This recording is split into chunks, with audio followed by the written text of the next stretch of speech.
Hello बच्चों, आज के सेशन में हम लोग जो बात करने वाले हैं वो है equation of plane in 3D, है ना। क्लास 12th मैथमेटिक्स में 3D का ये बहुत अच्छा टॉपिक है, मोस्ट प्रीशियस टॉपिक ही है समझ लो, प्लेन। क्योंकि लाइन के रेफरेंस में हम लोग प्रीवियस के लेक्चर में बात कर चुके हैं, ठीक है। एक थोड़ा सा लेक्चर था जो उसमें छूट गया था कि एंगल बिटवीन टू लाइंस के बारे में बात कर रहा था इन वेक्टर फॉर्मेट। कौन सा फॉर्मेट था? Vector format. ये क्या कह रहा है? एंगल बिटवीन टू लाइंस, कि जैसे ये हमारा 3D है, एक्स है, वाई एक्सिस है और ये जेड एक्सिस है, ठीक है। ये दोनों हमारे क्या है? ये ओरिजिन है। These are what? Three mutually perpendicular axis. और इसमें ऐसे ही हमारी ये तीन लाइन है, वो सॉरी दो लाइन है, ये इंटरसेक्ट कर रही हैं। ये हमारा लाइन क्या है? ये L1 है और ये L2, इनके बीच में एंगल थीटा है ना। इस लाइन का इक्वेशन जो है दिया है वेक्टर r इक्वल टू क्या लिखा है? Vector A1 plus lambda times vector B1, और L2 का दिया है vector r equal to vector A2 plus mu times vector B2। तो इनके बीच का जो एंगल डिफाइन होता है cos theta equal to vector B1 dot vector B2 upon magnitude of vector B1 into magnitude of vector B2। यही हमारा होता है और कुछ नहीं होता है, ठीक है। तो अगला जो है हम लोग पढ़ेंगे इक्वेशन ऑफ प्लेन 3D में। हमको क्या पढ़ना है?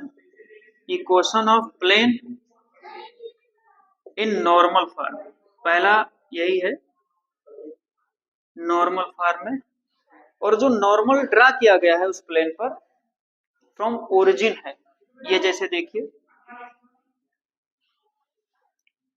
यहां से है, ये हमारा क्या लिखा है? X axis, Y axis and that is what? Z axis. ये हमारा जो है प्लेन दिया गया है, ये देखिएगा, ये प्लेन दिया गया है, ठीक है भाई। हाँ, और इस प्लेन पर जो नॉर्मल ड्रॉ किया गया है वो ओरिजिन से ड्रॉ किया गया है, समझो आप बात को, ठीक है। यहां से ये हमने मान लिया है, यही नॉर्मल है, और ये ओपी तो हमेशा के लिए एक पोजीशन वेक्टर होता ही है, ठीक। ये ओ है, ये एन है और ये पी है, ठीक। तो वेक्टर ओपी हो जाएगा, वेक्टर ओ एन और एनपी हो जाएगा। तो वेक्टर ओपी इक्वल टू ये हमारा क्या हो जाएगा? इसका पोजीशन वेक्टर क्या है? आर। और ये जो हमारा है डी एन कैप हो जाएगा, क्योंकि एक वेक्टर ही है, और vector equal to what? Unit vector into some magnitude. तो वही चीज है कि vector O N equal to ये क्या है? ये डी एन कैप है, ठीक है भैया। ये जो हमारा ओरिजिन से लेंथ है इस प्लेन पर जो परपेंडिकुलर ड्रॉ किया गया है। तो यहाँ पर हम लोग क्या देखेंगे कि ये दोनों परपेंडिकुलर हैं, तो इनका डॉट प्रोडक्ट क्या हो जाएगा? जीरो हो जाएगा। Vector NP dot vector O N equal to क्या हो जाएगा? जीरो। और इसका क्या हो जाएगा? Vector OP minus vector O N dot vector O N equal to क्या हो जाएगा? जीरो। तो आर माइनस इसका ओ एन का क्या लिखा है? डी एन कैप, और डॉट इसका क्या हो जाएगा? D N cap equal to zero. क्योंकि डी इज व्हाट? ये कुछ नॉन जीरो है ना। तो ये हमारा क्या हो जाएगा? Vector R dot N cap minus D N cap equal to zero. और ये यूनिट मैग्नीट्यूड का वेक्टर है भैया, तो इसका डॉट प्रोडक्ट वन हो जाएगा। तो क्या होगा? Vector R dot N cap, है ना, इक्वल टू ये डी। ये हमारा वेक्टर फॉर्मेट है ना। कब? Equation of plane in normal form, that is vector format. अब यही चीज जो हमारा कार्टेशियन फॉर्मेट अगर जो हमको चाहिए तो क्या करेंगे? Cartesian form. तो यहाँ पर ये क्या हो जाएगा? आर का position vector, oh sorry R के कंपोनेंट वेक्टर कंपोनेंट फॉर्म में लिखेंगे तो क्या मिलेगा? X i cap y z cap plus z k cap, है ना।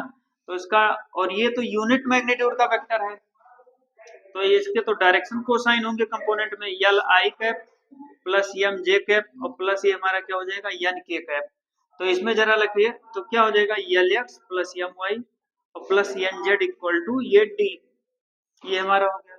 ये डायरेक्शन कोसाइन के टर्म में है, डायरेक्शन रेशियो के टर्म में अगर जो हो जाएगा तो क्या हो जाएगा ax plus b y plus c z equal to D.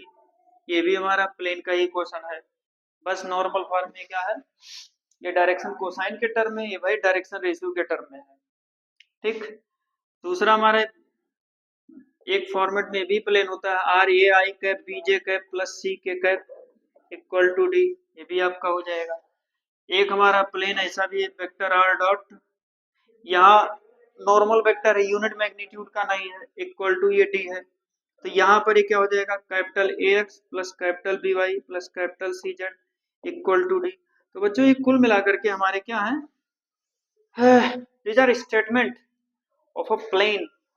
ठीक है, चाहिए आपको, ठीक है लीजिए लिखिए। तो ये हमारा हो गया। अब अगला जो है हम लोग बात करने वाले हैं इक्वेशन ऑफ प्लेन। एक तो हमारा हो गया नॉर्मल फॉर्मेट वाला हो गया, और भैया नॉर्मल कहाँ, प्लेन पर जो नॉर्मल ड्रा किया गया कहाँ से ड्रॉ किया गया है, ये ओरिजिन से है। 3 पेन है, थोड़ा सा इस बात को 3D में हम लोग है ना समझने की कोशिश करते हैं। ये एक्स एक्सिस है, ये वाई एक्सिस है, और नहीं नहीं ये एक्स एक्सिस है, ये वाई एक्सिस है, ये जेड एक्सिस है। अब आपका ये प्लेन है, इसको कुछ इस तरीके से समझो, ये आपका प्लेन है और ये ओरिजिन है, ओरिजिन यही तो है। तो इस ओरिजिन से इस पर नॉर्मल ड्रा किया गया है। 3D में चीजों को जब तक आप सोचेंगे नहीं ना, तब तक आप इमेजिनेशन नहीं करेंगे, तब तक आप कॉन्सेप्ट तक पहुंच ही नहीं पाइएगा, ये ध्यान रखिएगा। मैंने कोशिश किया है, कुछ आप भी करिए। चलिए अगला क्या है, इक्वेशन ऑफ प्लेन।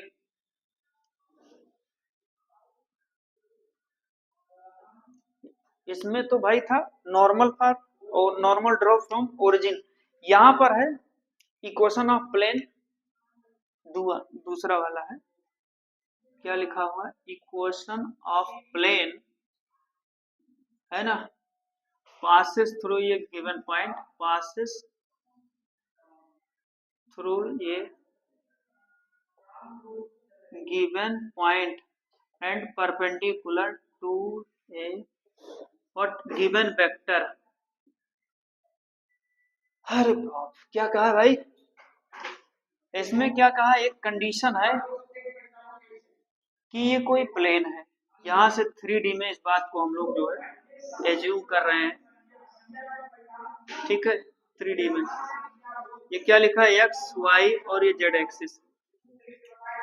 तो स्पेस में यहां पर इस बात को सोचिए कि हमारा प्लेन है और ये प्लेन किसी पर्टिकुलर पॉइंट से जा रहा है और किसी वेक्टर के क्या है, ये परपेंडिकुलर है। तो स्पेस में जो है, ऐसे स्पेस में एक वेक्टर के परपेंडिकुलर इनफाइनाइट प्लेन है ना मिल सकते हैं, लेकिन एक पॉइंट पर, पर्टिकुलर एक पॉइंट पर एक ही प्लेन एग्जिस्ट करेगा। जैसे इस पॉइंट पर है तो एक ही प्लेन मिलेगा, यहाँ पर है एक ही प्लेन मिलेगा, ये P पॉइंट था, Q पॉइंट था, ये कोई R पॉइंट है, यहाँ पर भी एक ही प्लेन मिलेगा, यहाँ पर भी एक ही प्लेन मिलेगा। बात को आप समझिए। तो वही चीज कहने का मतलब है कि ये हमारा कोई वेक्टर है और इस पॉइंट के परपेंडिकुलर, मतलब अलग अलग पॉइंट है तो अलग अलग वेक्टर के परपेंडिकुलर आपको क्या मिलेंगे, प्लेन मिलते जाएंगे।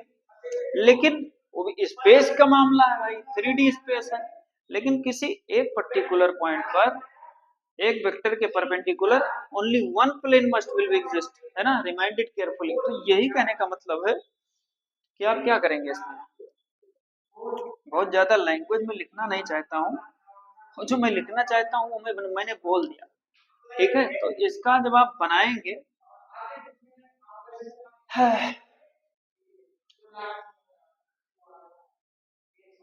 Late vector r be the, यहाँ पर पोजीशन वेक्टर मैंने लिख दिया है ना, पोजीशन वेक्टर ऑफ प्लेन, ज्यादा कुछ मैं लिखूंगा नहीं। और इस 3D में यहाँ पर मैंने इसको मिटा दिया, आप समझो बात को। अब मैं इसके मैथमेटिकल स्टेटमेंट पे आता हूँ 3D में, कि ये आपका प्लेन है, ठीक, ध्यान से भाई। अब इसमें एक तो ये पॉइंट P है और एक ये पॉइंट क्या है हमारा, ये पॉइंट P है और ये पॉइंट क्या है A। इसी पॉइंट A से जा रहा है, तो पॉइंट A का पोजीशन वेक्टर ये मैंने लिख दिया OA, है ना भाई। पॉइंट OA का पोजीशन वेक्टर क्या होगा, OA इक्वल टू ये, और वेक्टर OP का P का पोजीशन वेक्टर R दे दिया। अब ये वेक्टर हमारा AP हो जाएगा और ये OP हो जाएगा, और ये इसके नॉर्मल जो हमारा एक वेक्टर है वो N कर दिया। ये क्या है, N है कि भैया ये प्लेन जो है ये पॉइंट A से जा रहा है, मैंने अभी समझाया A से जा रहा है, पर्टिकुलर पॉइंट A है जिससे जा रहा है, और इस वेक्टर यानी कि क्या है, परपेंडिकुलर है। हाँ अब हम लोग समझ गए। तो ये वेक्टर एन AP के परपेंडिकुलर है, तो आप क्या कहेंगे, क्या कहेंगे, डॉट प्रोडक्ट जीरो होगा, ज्यादा दिमाग नहीं लगाने की जरूरत है। तो ये क्या होगा, vector AP dot vector N equal to zero, और AP का क्या होगा, vector R minus vector A, क्योंकि OP minus vector A dot N equal to zero. ये हमारा क्या हो गया, ये हमारा हो गया वेक्टर फॉर्म। अगला हम इसी का क्या ले लेते हैं, कार्टेशियन फॉर्म। कौन सा ले लेते हैं, कार्टेशियन फॉर्म। अब ये कार्टेशियन फॉर्म अगर जो हम इसका लेना चाहते हैं तो ये हमारा क्या हो जाएगा, आर का तो वही हमेशा की तरह x i cap Y J cap Z k cap, और ये पॉइंट है इसका क्या हो जाएगा, वेक्टर ए का x1 आई कैप प्लस ये क्या हो जाएगा y1 जे कैप प्लस ये क्या होगा z1 के कैप, और ये नॉर्मल वेक्टर है तो इसका क्या हो जाएगा, capital A i capital B j cap और सी के कैप, और आर का तो वही पुराना डायलॉग ध्यान रखिएगा। तो इसको जब हम सॉल्व करेंगे तो ये क्या हो जाएगा, a x minus x1 plus b y minus y1 और plus c z minus z1 equal to zero.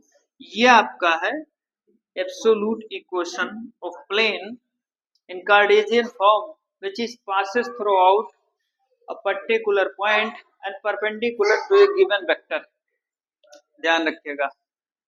अब अगला है साइलेंट।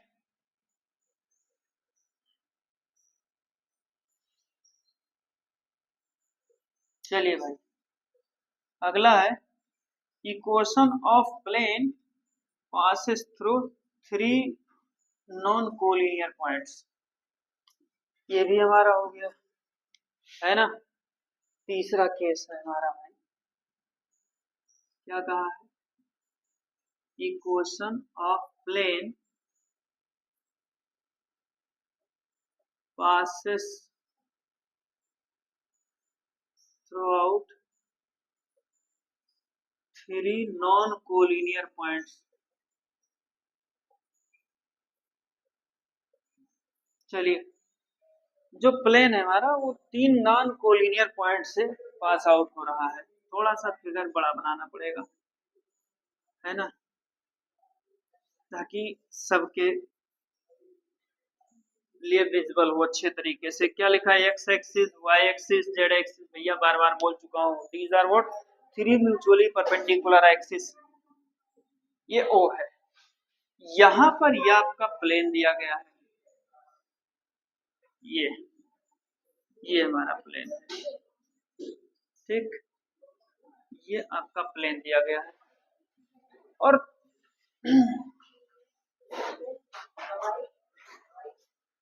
चलिए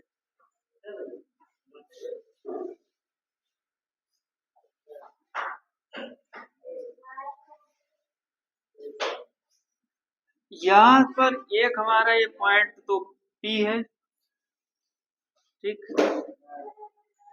फिर ये R है,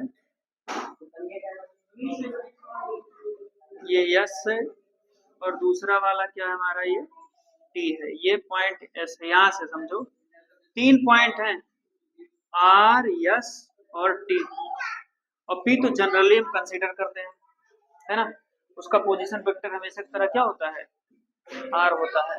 वेक्टर OP का क्या लिखा है, ये R, यहाँ पर मैंने लिख दिया vector OP equal to R। फिर भैया वेक्टर OR का बताओ, OR का वेक्टर ये हो जाएगा, OS का पोजीशन वेक्टर क्या हो जाएगा B, एंड OT का पोजीशन वेक्टर ये भैया C हो जाएगा। चलो ठीक, इसको इससे ज्वाइन कर दिया आरपी को, ये दिखाते जाइए, और एस और आर को भी ज्वाइन कर दीजिए, और यहां से एस और टी को भी मैंने ज्वाइन कर दिया। ठीक है, हम लोग क्या देखते हैं, नहीं एस और टी को आर एस आर टी, इसको ज्वाइन करेंगे, आर और टी को, आर एस तो ये हो ही गया है, ये वेक्टर आर टी को ज्वाइन किया। अब ये चीज जब हम करेंगे भैया, इसमें समझने वाली बात यही है, आप समझो, ये थोड़ा परपेंडिकुलर लंबा दिखाना पड़ेगा ताकि क्लियर रहे। इसमें ये है कि ये हमारे तीनों पॉइंट हैं, कौन कौन से, आर एस और टी, और तीनों नॉन कोलिनियर पॉइंट्स है। थोड़ा सा ये लाइन में दिख रहा है लेकिन है नहीं, ध्यान रखिएगा, बहुत अप्रोप्रिएट फिगर हमसे बन नहीं पाया है। इसमें हम लोग क्या देखेंगे कि इन तीनों नॉन कोलिनियर यानी आर एस टी से प्लेन पास आउट हो रहा है। अब यहाँ पर हम क्या यूज करेंगे, क्रॉस प्रोडक्ट का भी कॉन्सेप्ट यूज करेंगे और डॉट प्रोडक्ट का भी कॉन्सेप्ट यूज करेंगे। क्रॉस प्रोडक्ट का कॉन्सेप्ट क्या यूज करेंगे, है ना, observe through the right hand, है ना, स्क्रू लॉ के अकॉर्डिंग, कि आर एस के डायरेक्शन में आप अपना फॉर्म करिए और आर टी के डायरेक्शन में कर्व करिए। और चूंकि क्रॉस प्रोडक्ट है तो दो वेक्टर का क्रॉस प्रोडक्ट एक वेक्टर ही होता है, तो वो वेक्टर हमारा ये है, वो वेक्टर हमारा यही है, आर एस क्रॉस क्या हो जाएगा भैया, आर टी, ये वेक्टर। तो ये वेक्टर है ना, आर एस और आर टी के क्रॉस प्रोडक्ट से जो वेक्टर मुझे मिल रहा है r s cross r t, that is perpendicular to r b vector, ये ध्यान रखिएगा। तो अकॉर्डिंग टू सिचुएशन, मान लो कि कोई प्रॉब्लम है तो उसमें अकॉर्डिंग टू सिचुएशन क्या मिल रहा है, वेक्टर आर पी डॉट, ये क्या हो जाएगा, vector r s cross vector r t equal to, ये मुझे क्या मिलेगा, जीरो, क्योंकि ये दोनों डॉट प्रोडक्ट हैं, इनका डॉट प्रोडक्ट क्या हो जाएगा, जीरो, क्योंकि ये भी एक वेक्टर है ये भी एक वेक्टर है, और दो वेक्टर का डॉट प्रोडक्ट क्या होता है, जीरो, परपेंडिकुलर है। तो इसमें क्या हो जाएगा, वेक्टर ट्रायंगल का वेक्टर एडिशन यूज करिए, vector OP minus vector O R, और डॉट इसका क्या हो जाएगा, vector O S minus vector O R, और क्रॉस इसका क्या हो जाएगा, vector O T minus vector O R, that is equal to, ये हमारा जीरो हो जाएगा। अब ओपी का वेक्टर पोजीशन वेक्टर क्या है भैया, vector r minus vector a dot, OS का क्या है वी, तो दैट मीन्स ये क्या होगा, vector b minus vector a, और क्रॉस ओटी का क्या है, वेक्टर सी, तो this means vector c minus vector a, और it is equal to what, zero. ये हमारा वेक्टर फॉर्मेट में है ना, equation of plane when that particular plane is passes, है ना, throughout three non collinear points, तब यह है कि जब वो हमारा प्लेन तीन नॉन कोलिनियर पास पॉइंट से गुजरता है, पास आउट होता है, तो उसके लिए 3D में ये हमारा प्रोविजन है, इक्वेशन दिया गया है। अब भाई हम इसके किसको स्टडी कर लेते हैं, हम इसके कार्टेशियन फॉर्म को भी स्टडी कर लेते हैं, आप लोग इसको अच्छे तरीके से भी देखते रहिएगा। ठीक है, इसको मैं मिटाता हूँ।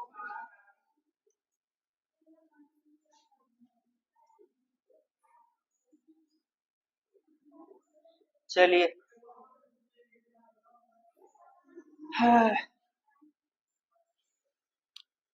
तो कार्टेशियन फॉर्म जो इसका हो जाएगा, ये हमारा क्या लिखा है, कार्टेशियन फॉर्म, तो कुछ तो है नहीं, आर का तो वही हमेशा की तरह है ना, ये हमारा क्या हो जाएगा, डॉट और क्रॉस का दोनों का है एक्स, इसका क्या हो जाएगा, x minus x one, y minus y one. ठीक है, चूंकि दोनों तीनों पॉइंट ही हैं, तो पॉइंट का वही एक्स वाई जेड वाले टर्म में ही होगा, फिर जेड माइनस जेड वन, उसके बाद में बी माइनस ये है तो this means x two minus x one, फिर y two minus y one, और ये क्या होगा, z two minus z one, फिर x three minus x one, y three minus y one, और x y z, z three minus z one equal to, ये मेरा पूरा क्या हो जाएगा, जीरो हो जाएगा। लेट्स चेक इट भाई, चेक कर लेते हैं कि कुछ दिक्कत ना हो इसमें। इसमें से जो है हमारा चेक कहाँ गया भाई प्लेन?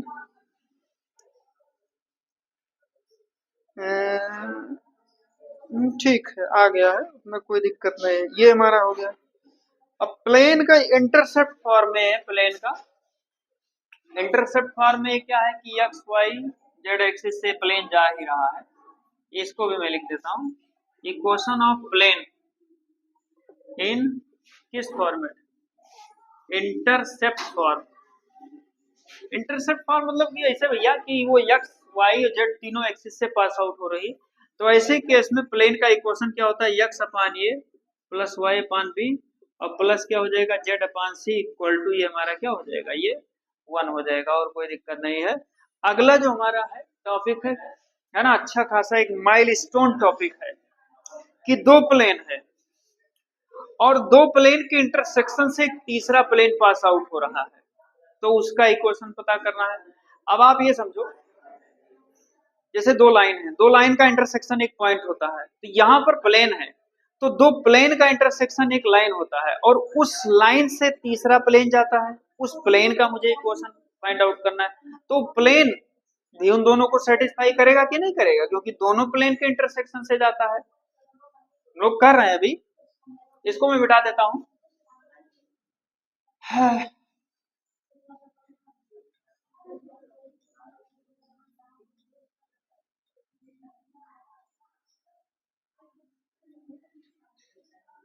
चलिए भाई,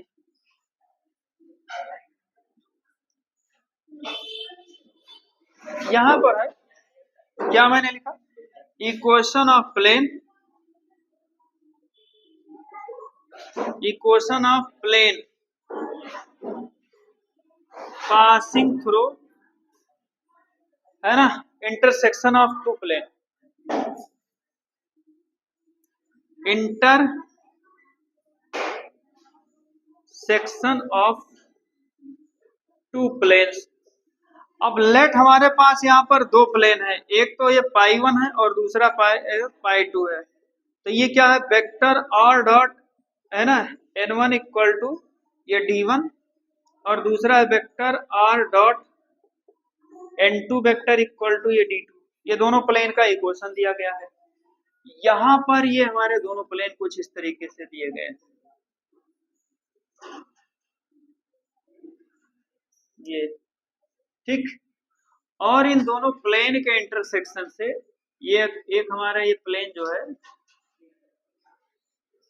ये पाई 1 है और ये दूसरा प्लेन पाई 2 है।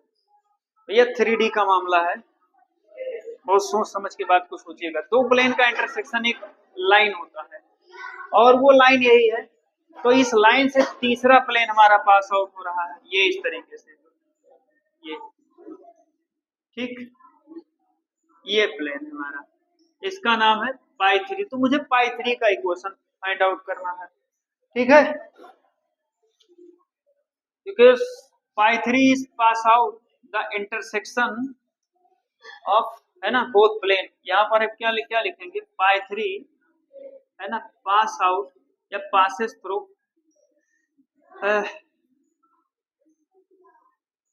The intersection of both plane pi 1 and pi 2, है ना,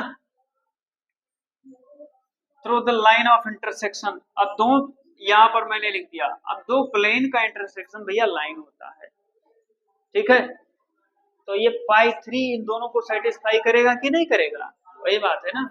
तो हेंस आप इसमें क्या लिखेंगे, एब्सोल्यूट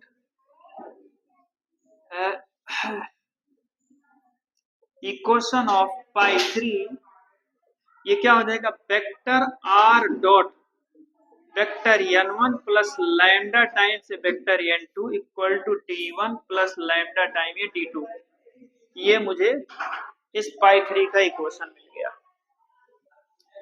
ठीक, ये वेक्टर फॉर्मेट में है। उसके बाद में अगर जो आप इसका कार्टेशियन फॉर्मेट पता करना चाहते हैं, तो कार्टेशियन फॉर्मेट में क्या हो जाएगा, यहां से देखिए, a1x प्लस b1y और प्लस c1z, है ना, माइनस D1 और प्लस लैम्डा टाइम से क्या हो जाएगा A2x प्लस B2y और plus C2z minus D2 equal to ये 0। ये मुझे इस प्लेन का क्या मिल जाएगा, इक्वेशन मिल जाएगा। ठीक है, यहाँ पर जो है मुझे सारा चीज इसने दे दिया है। ठीक, हाँ ठीक, ये इसका दिया हुआ है। अब और जो है कोप्लेनारिटी ऑफ टू लाइंस, अच्छा इस पे भी बात कर लेते हैं। चलिए देख ही लेते हैं, माइक तो भी काम कर रहा है, अभी चार्ज है। ठीक, इसको मैं मिटा देता हूँ।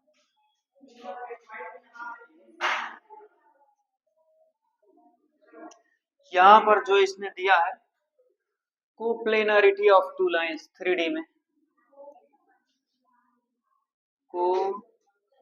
कोप्लेनारिटी ऑफ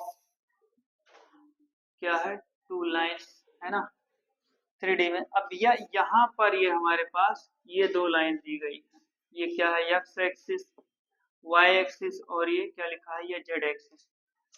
अब वो दो लाइन है ना, ये पास आउट हो रही है। यहाँ से मैंने ले लिया कि ये मान लिया एक पहली लाइन है ना, जिसका मैंने वेक्टर उसको कंसीडर कर लिया है। तो इसका ये क्या है, ये OA है ना, और दूसरी ये क्या लिखा है OB, ये हमारा क्या लिखा है वेक्टर AB। ठीक है, इसको मैंने A मान लिया है, ये वेक्टर ये है और ये वेक्टर B है। OA का पोजीशन वेक्टर ये है, हाँ, ये इसका A1 है और इसका पोजीशन वेक्टर क्या लिखा है ये A2 है, ध्यान रखिएगा। अब इन दोनों लाइन का है ना, ये इस तरीके से जा रहे हैं 3D में, दोनों लाइन है, बस उनको मैंने वेक्टर फॉर्म में कंसीडर कर लिया है। अब ये दोनों अलग अलग वेक्टर हैं भैया, और ये दोनों वेक्टर जो है, ये लाइन जो है, ये पहली लाइन जो L1 है, दूसरी लाइन ये L2 है, ये अलग अलग जो है अलग अलग वेक्टर के क्या है, ये परपेंडिकुलर है। यहाँ पर एक वाली लाइन जो है जिस वेक्टर के परपेंडिकुलर है उसको मैंने मान लिया वेक्टर V1, और दूसरी वाली किसके परपेंडिकुलर है वेक्टर V2 के। तो जब हम क्या करेंगे कि वेक्टर V1 क्रॉस जब हम V2 करेंगे, है ना, तो वेक्टर V1 क्रॉस V2 ये क्या होगा, ये इसके परपेंडिकुलर होगा। Vector V1 cross vector V2 है ना will be perpendicular to this vector AB। तो इसको मैं क्या लिख दूंगा कि vector AB dot vector B1 cross vector B2 equal to क्या हो जाएगा 0। वेक्टर AB का है ना भाई ट्रायंगल ऑफ वेक्टर एडिशन, है ना, इसका क्या हो जाएगा vector OB minus vector OA, और dot vector B1 cross vector B2 equal to हमारा क्या हो जाएगा 0। अब यहाँ से भैया आप बताओ इसका क्या हो जाएगा, वो वेक्टर OB का क्या मिला यहाँ से पोजीशन वेक्टर, आप बताओ A2 दिया है कि नहीं दिया है, और इसका A1, तो वेक्टर A2 माइनस A1 और dot vector B1 cross vector B2। This is the absolute condition for the coplanarity of two line 3D space, है ना, ये हमारा दिया हुआ है। अब इसके हम लोग कार्टेशियन इक्वेशन पर भी बात कर लेते हैं। देखिएगा इसका कार्टेशियन इक्वेशन, ये इसका कार्टेशियन इक्वेशन हमारा क्या हो जाएगा, तो यहां पर आप बताओ इसका क्या हो जाएगा x2 minus x1 y2 minus y1 और ये z2 माइनस z1। उसके बाद में इसका क्या हो, दोनों वेक्टर हैं a1 b1 c1 और फिर a2 b2 और ये c2 इक्वल टू ये 0। तो इस तरीके से बच्चों ये हमारा इतना कॉन्सेप्ट खत्म हुआ, बाकी बात जो है नेक्स्ट सेशन पे करेंगे। Thank you.